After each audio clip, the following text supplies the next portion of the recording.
चलो बड़ा और घोड़े पर सवार होकर आज घूम रहे जगह ढूंढ रहे कि कहाँ अपना राज चलाए, कहाँ किस जगह को बसाए।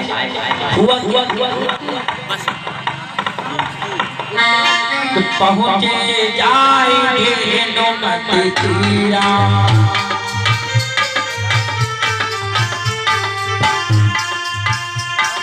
आज क्या हुए, घोड़े पर सवार होकर के महाराजा नैमिष जो है नैमिष को बसाने का काम किया।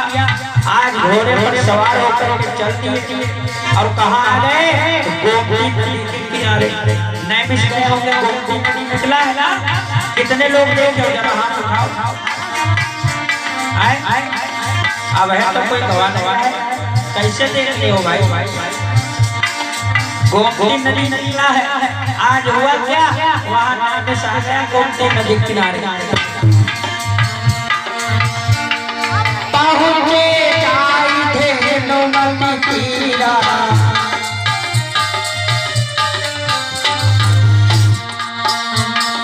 पहुँचे जाए नौमती तीरा। हर्ष नहायो निर्मल नीरा।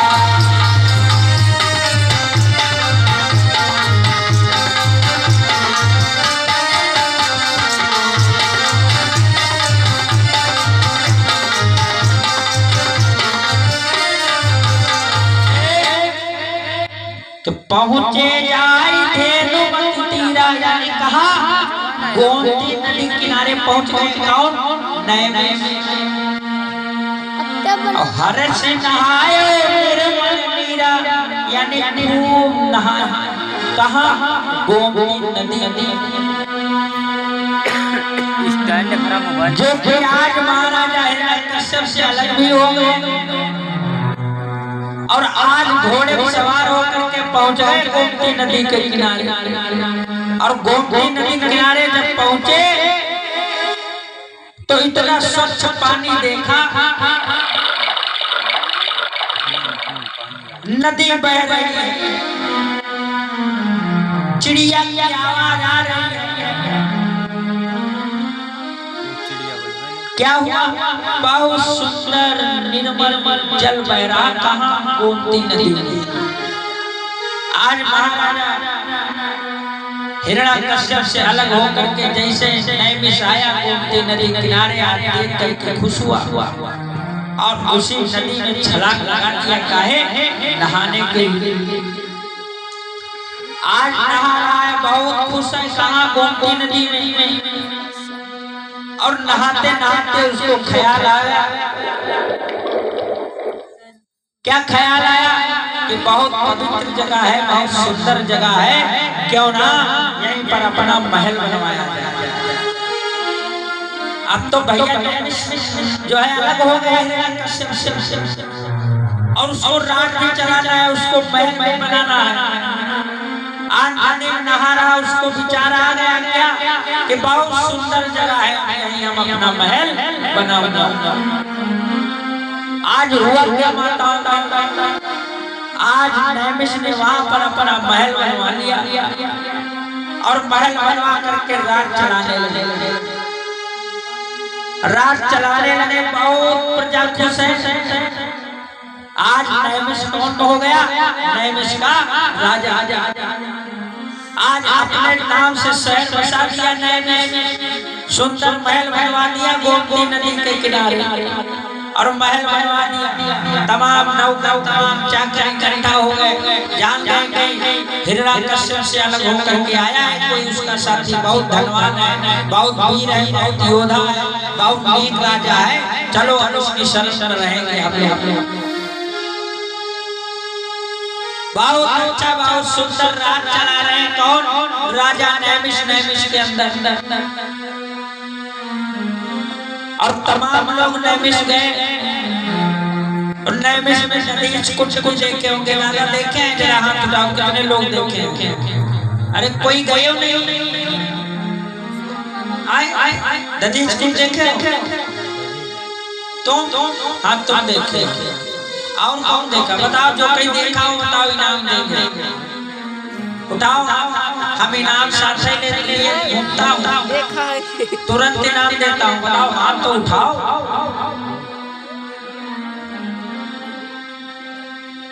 सबके पोलिया है ना, लकवा मार गया,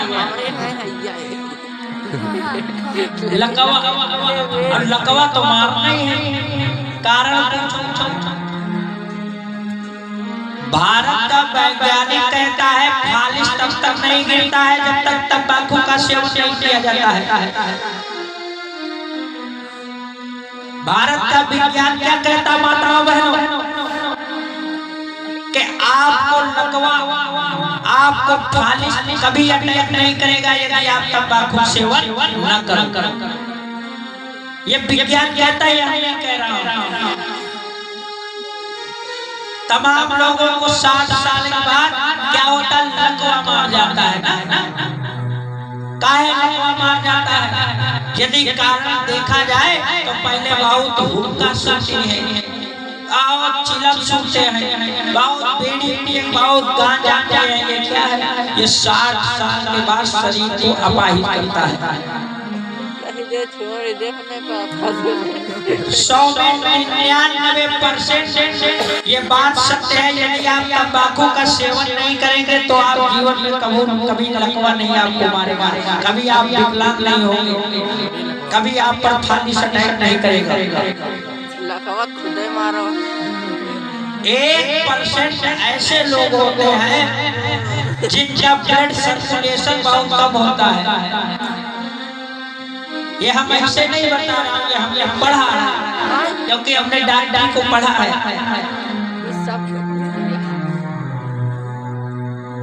100 में 99% ऐसे लोग होते हैं जो तंबाकू खाते हैं, उनको लकवा आ जाता है।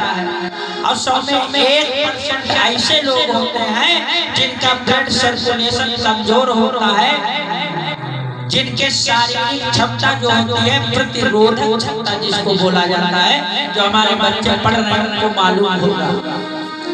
शरीर के अंदर प्रतिरोधक क्षमता होती है जो रोगों से लड़ता है। जब वो क्षमता हमारे अंदर कम हो जाती है तब हमारे क्या होता है, लकवा, फालिश, कोई कीड़ा नहीं होता है,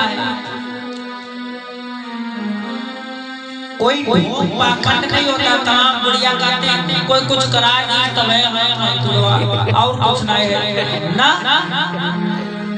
ये हमारे शरीर के खून की रफ्तार है। यदि हमारा शरीर फिट रहेगा, बिल्कुल हम निरोगी रहेंगे, तब फिर कुछ नहीं होगा।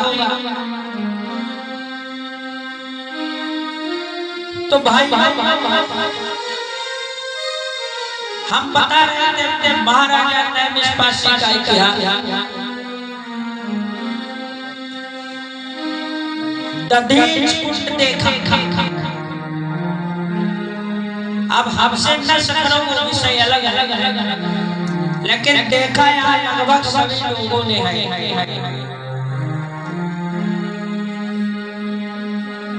बहुत सुंदर राज चला रहा कौन, राजा नैमिष। इधर दधीच है, उसके तमाम साथी हैं, तमाम दोस्त। अब उनको हजम नहीं होगा। और ये आज थोड़ा ही, ये बहुत पहले से किसी गांव देखो पासी बढ़ने लगे, गौतम बढ़ने लगे, और यादव बढ़ने लगे, धोबी बढ़ने लगे, धानु बढ़ने लगे। तो अगर उच्च जात के लोग हैं और झरसुआ टाइप हैं तो कहते यार पता नहीं क्यों कैसे बड़े बढ़ेगा। और ये हमारे साथ ही रहता था, हमारे साथ ही खेलता था, हमारे साथ ही स्कूल जाता था, और पता नहीं कैसे ये नौकर हो गया। ये जलन, ये ईर्ष्या उनको हजम नहीं होगा। आज अब बाबा साहब अम्बेडकर संविधान है तो कुछ कहीं नहीं पाते नहीं। पहले के पुरखा क्या करते थे, गंदे कपड़ा घर से पहले निकल रहा है, गंदे अब साफ कपड़ा झोला लेते रहे। जान रहा है आगे यही वाले लोग बैठे हैं और कौन कहे यहाँ ऊपर कहाँ जा रहे हो भैया बेटी यहाँ जा रहे हैं पहले गोबर उठाए दो तब जाओ होता था कि नहीं होता था सुने आओ कि नहीं सुने कत्ती लोग सुने हाथ उठाओ कहाँ जाना कल पैदा भाई वारे जगराना हो का बताइए कब आज आइस कौन मशीन है दादा कराटे बाड़ी गाड़ी तनी हमको बताओ अब तनी हमरे चेलक बताए दो चेची से बाड़ी जाए कहाँ पड़ी अच्छा बाढ़ पड़ी बारात पानी पड़ी तब बाढ़ पड़ी हाँ भैया अरे मर गए हो तो परसों तो ठीक रहा है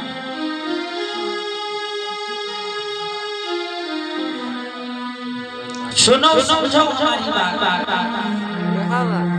पहले पुरखा यही करते थे गंदे कपड़ा धोते थे मतलब साफ कपड़ा धोला और गंदे कपड़ा शरीर पहन ले और गांव से जब बाहर निकल जाए यानी खतरा पार हो जाए और बिटिया गांव गाड़ी पहुंचे तो क्या करें कपड़ा पहन ले और कपड़ा पहन के यहाँ पहुंच जाए मतलब अपना ही कपड़ा अपना शरीर और चोरी तुम भूल गए बराबर कभी हमको और खटिया नहीं बैठ दिया कौन जाति के लोगों अब किसी को बुरा लगे हम कह रहा हूँ तो बुरा लगे तो अपने घर में सो जाओ काहे ऐसा किया भाई तुमने हमारे साथ यही सोए रही अम्मा तो मैं बता रहा भाई कत्ता काम करे का करे अच्छा बस ये बच्चे हम सोई लड़का बच्चा बड़े हैं नहीं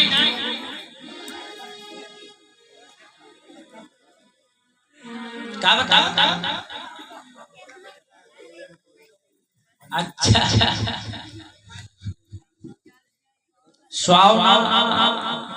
70 साल 75 साल से सोते चली आए अब जाग सब धोए देख रहे तब तमाम पासी टमाटर सुधारे कुछ सुना 10 दिन की कथा कराएगा ऐसा आए कोई नहीं चले मंदिर नहीं जाए स्कूल नहीं जाए तले नहीं याद रहे माताओं बहनों आज मनवादी जलते हैं आज उच्च जाति के लोग हमसे और तुमसे जलते हैं काहे नहीं पाते क्योंकि बाबा साहब अम्बेडकर का संविधान नहीं आ जाओ तुम बाहर कुर्सी से उतारी नहीं चाल लाते हो और शांति के साथ घर चले जाओ कोई चाप नहीं करियो काहे क्योंकि उनको दिमाग बहुत ज्यादा चलता है अब पासी और गौतम का दिमाग बैठा का हो रहा मुंह फैल गया सोच अब वही टक्का पासी टमाटर लौंडे खटिया पहुड़े नहीं जाए या टांग खटिया खा ले या टांग ऊपर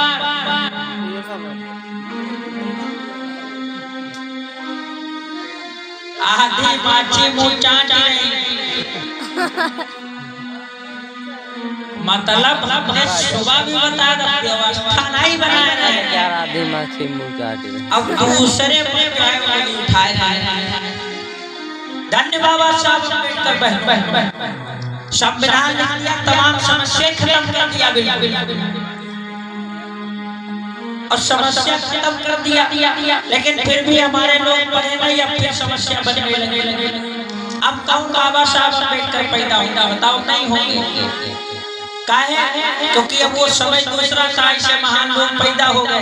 अब ना अब सब यूरिया डीएपी वाले पैदा हो रहे हैं, तो इतना दिमाग कहीं नहीं है।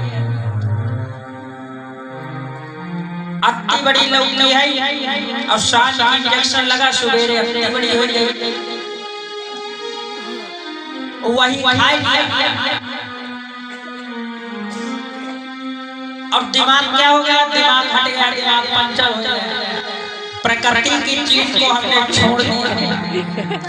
आज जो नए विषय बहुत बढ़िया राज चला रहा है, और राज चला रहा है, ये खबर पहुंच गई किसके? दधीच के पास। अब दधीच अपने आप बहुत बड़ा था। उसने क्या किया? आज नैमिष को मारने की तैयारी को रच लिया। काहे? क्योंकि छोटी जाति का राजा है, एक छोटी जाति का राजा बन गया।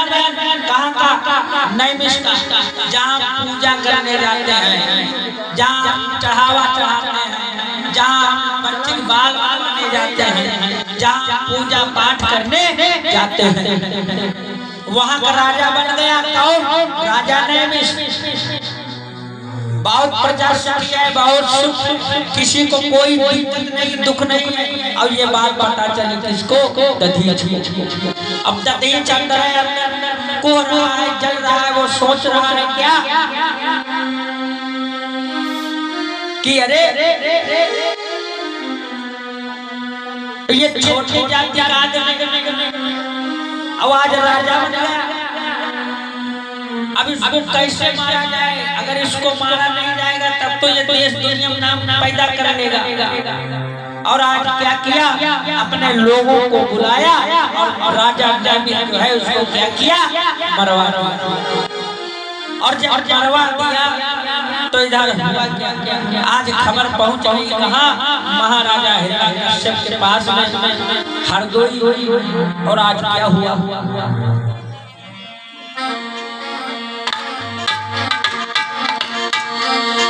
तो भाई का मरण सुनते, आज जैसे ही सुना किसने? महाराजा हिरण्यकश्यप ने। क्या कि हमारे भाई का कत्ल हो गया है, कि भाई का मरण सुनते,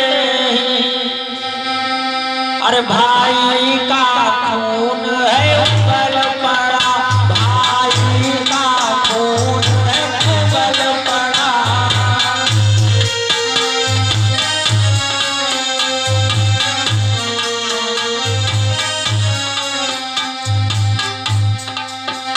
भाई का बदला लेने को, भाई का खून है उबल पड़ा।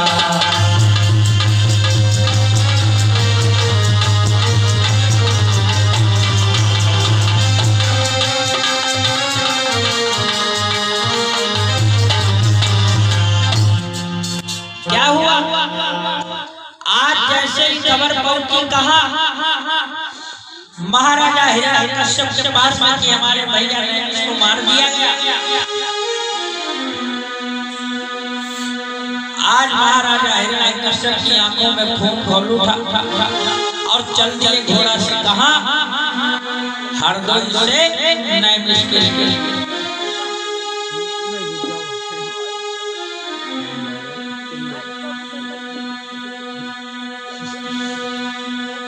चल दिए। आज हरदोई से पहुंचाए कहाँ? नैमिष।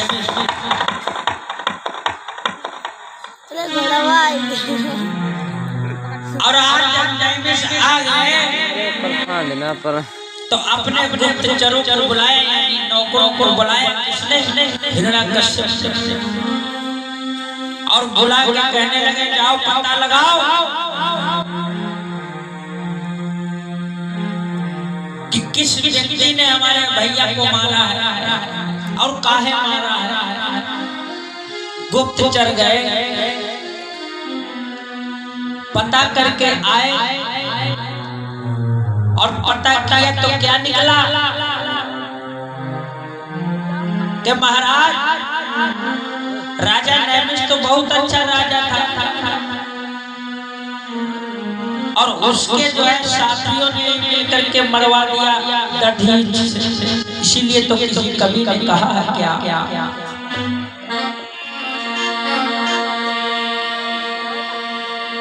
कि मेरे यार इसमें कोई धोखा नहीं है। इसी कवि ने बहुत अच्छा भाव दिया है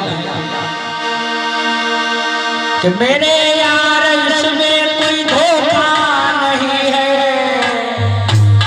अरे अपना खून अपना होता नहीं है।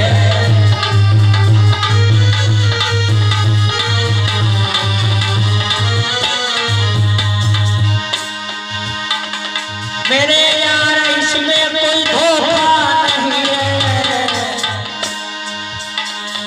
मेरे यार इसमें कोई धोखा नहीं है। अपना खून अपना होता नहीं है। अपना खून अपना होता नहीं है।